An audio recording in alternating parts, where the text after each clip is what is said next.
And the next sacred cow is get a job, or go to school and get a job. Now, the problem with getting a job is, who do you think pays the most taxes? The owner of the business or the worker?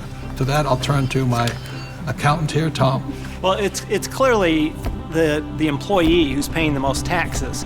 And you know, I started as an employee right out of school, and I was paying high taxes. Even though my job is to reduce taxes, I was paying high taxes. And then I started, I know, ironic, isn't it? and then about 15 years ago, I started my own business. I started my own CPA firm, and I was now self-employed, and I was even paying more taxes. So it wasn't until I started acting like a bigger business and was really a significant sized business that I started paying less taxes. And it's because it's the business owners, and it's the entrepreneurs, and it's the investors, the active investors, that really pay the least amount of taxes. Time out. During this program, you'll hear a lot about E, S, B, and I, also known as the cash flow quadrant. E stands for employee. Employees have a job. S stands for self-employed small business or specialist, like a doctor or lawyer. These people own a job. B stands for big business, 500 employees or more, and these people have other people working for them. And I stands for an investor, and investors have their money work for them. Now, my poor dad always said to me, go to school and get a job, and he wanted me to become an employee or a specialist like a doctor or a lawyer. My rich dad said, if you want to be rich, you have to be on the business owner or the I side. And that's the difference between my rich dad and my poor dad. If you look at the cash flow quadrant, you have the E, S, B, and I. The people that go to school are on the E and the S side. The S stands for specialists like a doctor or a lawyer, and E's are employees. But doctors and lawyers pay the highest taxes, right? Oh, by far. It's those people that are self-employed, because not only are they paying the highest income taxes, they also get the privilege of paying Social Security taxes and Medicare taxes on everything they earn. So they're paying extra taxes just to be in that S quadrant. Right, so when you go to school, again, this academic and professional, you go to school, and my mother wanted me to be a doctor. If I had followed in that footsteps, I'd be paying the highest tax possible. And they make a lot of money, but they pay the highest percentage in taxes. So that's why this relates back to go to school. That's right, and they actually have the fewest options of reducing their taxes. The tax laws are really geared towards those people who are creating jobs. You know, and those are the entrepreneurs, those people who are creating housing and, you know, building real estate, because the government understands that's what we need. You know, we want the private sector to do that, and so we're rewarded for doing what the government wants us to do. And that's really all the tax law is. It's a system of rewards for people doing what the government wants you to do. Plus, you know, the other part of it too is this whole idea of getting a job. There was some kind of a myth out there that goes with get the job, get a safe, secure job. And so that by getting a job, somehow you're gonna be taken care of for the rest of your life.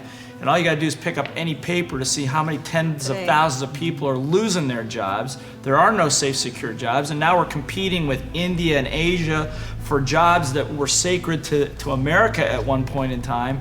So this whole idea of having a job that was secure is probably the most insecure thing you could be doing right now. The idea of a secure job is an industrial age idea. Exactly. The only option is put into your head is go get a job. And I wasn't It's around. brainwashing. Yeah, I wasn't around entrepreneurs. I wasn't around business owners growing up. I was around employees. When I first started my company 15 years ago, I went back to my class reunion, which is always an interesting thing. And I remember saying to them, yeah, you know, I started a company about 5 years ago, and they looked at me like, oh, and some of them even said it. They go, you're so brave.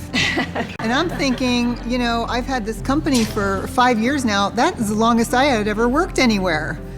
See, without financial education, you have to get a job. What's tragic today is so many people losing their jobs. They go back to school to get another job, but they're now competing with their kids. You know, that's insanity. So we're not saying jobs are bad. We're just saying as entrepreneurs, our job is to create jobs. The government doesn't really create jobs. They need more entrepreneurs. I didn't even know there was another option growing up. I didn't know there was another option. I thought all you could do was get a job.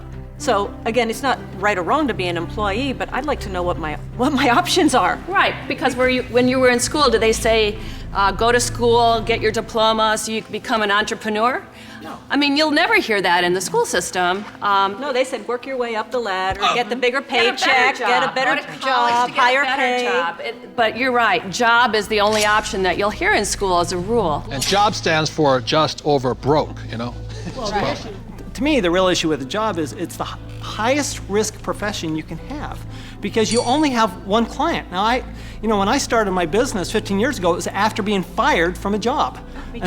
And what I recognized was that, I had no control over my life because I had one client. That was my employer. Whereas now I have hundreds and thousands of clients. One client fires me, it's not the end of the world. Now my risk has gone down considerably, almost to nothing. Where when you have a job, I mean, it's just a high risk play. Plus, the other thing is you're in complete control. That's the piece that I like. I like being able to, if I lose a client or You're an entrepreneur because nobody would hire you. I'm unemployable, there's no question. Tell the truth. But it's nice, like if you're going to lose some business or you do lose some business, you can go out and generate business and fill that gap. Financial security is more important than job security. Time out. E's and S's get punished for making mistakes, or they lose their job. B's and I's get richer from their mistakes because they learn from their mistakes.